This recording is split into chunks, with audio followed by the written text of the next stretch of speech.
Oke, selanjutnya bagaimana kalau kita bertemu dengan soal seperti ini ya.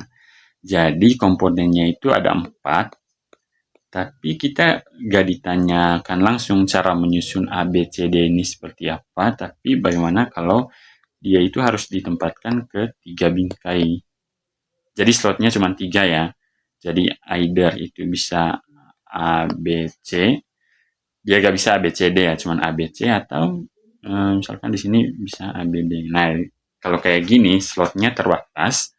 Slotnya itu bukan sama seperti jumlah komponennya lagi, tapi slotnya terbatas. Nah, bagaimana cara menghitung banyaknya cara penyusunannya? Nah, caranya kita balik lagi ke metode cabang-cabang kayak gini ya. Seperti ya, cabang ABC ini. Coba kita buat untuk ABCD ya. Misalkan A, B, C, D. Nah, untuk setiap A, dia kan bisa mungkin berpasangan dengan 3 yang lainnya. Bisa dengan B, bisa dengan C, bisa dengan D. Nah, saat dia udah dengan B, dia masih bisa dengan C atau D.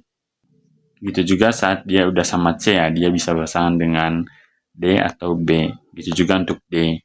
Gitu. Nah, saat dia udah berpasangan dengan saat A, B, C, dia gak punya pilihannya selain dengan D. Saat dia A, B, D, ya pasti akhirnya itu C. Terus aja dulu ini ya.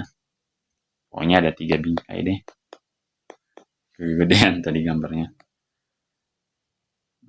Wait. Oke, kalau udah kayak gini, kita perhatikan ya. Ini kan si A ini, dia itu kan mengisi slot 1 ya. Yaitu mengisi slot yang pertama. Nah, yang mengisi slot kedua adalah ketiga kolom ini. Maka yang mengisi slot kedua. Nah, yang mengisi slot ketiga itu si kolom yang ini.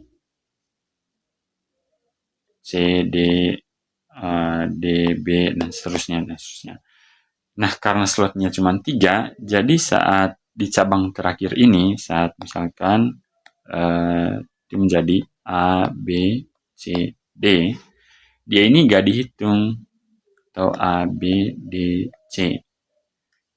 Si kemungkinan terakhir ini, dia itu gak dihitung. Dia itu gak dihitung karena slotnya kan cuma 3 ya, cuma sampai si A, B, dan C. Atau A, B, dan D. Jadi ini slot 1, slot 2, slot 3.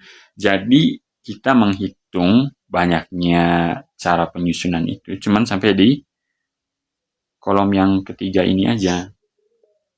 Kita gak menghitung sampai yang keempat ini ya. Tuh, makanya untuk kasus kayak gini, dia itu kita hitung lagi ya. Komponen paling pertama itu kan ada 4 ya. Si A, B, C, D. Terus dikali untuk setiap komponen itu dia cabangnya jadi 3, berarti kali 3. Terus selanjutnya saat dia udah bercabang 3, setiap cabangnya itu bercabang menjadi 2 lagi. Ini kali 2. Udah sampai di sini aja. Gak ada lagi kali 1. Nah, ini gak ada karena slotnya itu cuma 3. Maka dari itu, kalau misalkan komponennya ada 4, terus slotnya itu cuma 3, berarti kita cukup membuat faktorial sesuai jumlah slot yang ada aja. Slot 1 kan ini, slot 2 ini, slot 3 ini. Kayak gitu. Berarti ini bukan 4 faktorial lagi ya. Karena gak ada satunya. Dia gak sampai 1. Dia itu bukan 4 faktorial. Tapi cuman 4 kali 3 kali 2 doang. Nah, kenapa kita harus tegas ya di sini ya, harus membedakan kapan, meskipun 4 kali 3 kali 2 itu sama aja dengan 4 kali 3 kali 2 kali 1. Nah, kenapa kita mesti tegas membedakan ini? Karena bisa aja nanti jumlah komponennya itu bukan 4, tapi lebih, misalkan 5 ya.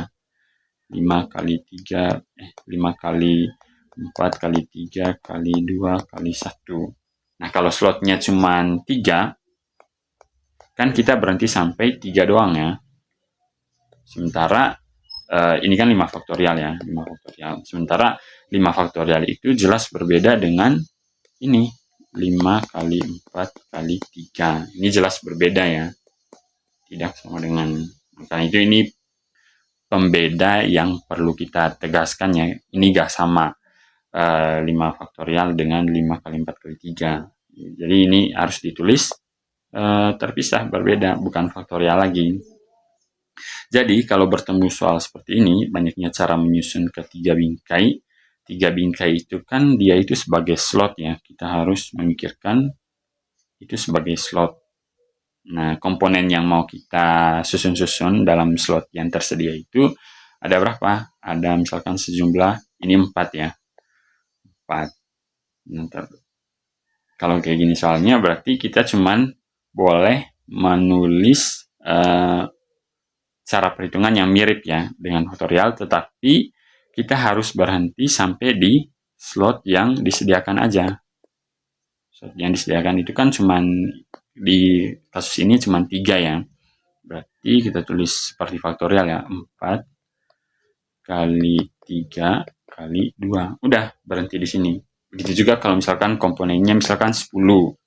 Berarti kita cuman boleh menulis 10 kali 9 kali 8. Udah, sampai di sini aja karena slotnya itu cuman ada terbatas ya.